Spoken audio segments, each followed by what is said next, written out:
তো গাইস, প্রথমে ভিডিওটি দেখি, তারপর পাবলিকের করা ফানি কমেন্টগুলো পড়ি। আমি সৎ থাকবো, আপনি আমাকে ঠকাবেন, আমার আল্লাহ আমাকে জিতায় দিবে, পারলে আপনি ঠকায়েন। আপনি তো সেলসেলায় বেচতে যাইবেন। तो चलिए शुरू करते हैं। হরজত মাওলানা মিয়া খলিফা আন্টি সে ঠকাবে কি করে? এত বড় বড় দুইটা জিনিস থাকলে কেউ ঠকায়? জান্নাত থেকে আসা এক পরী। হে প্রভু, গালি নিয়ন্ত্রণ করার তৌফিক দান করুন। অজু ছাড়া ভিডিও দেখলাম, আমার কি পাপ হবে?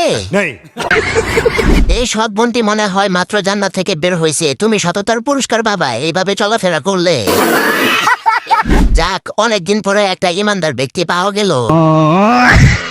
আপু, আপনার সামনে হেডলাইট গুলো বন্ধ করেন, ছেলেদের সমস্যা হচ্ছে। ছেলেদের বলতাছি, তোমাদের জন্য জান্নাতের হুর আসছে, নিয়ে যাও, পরে নাও পেতে পারো।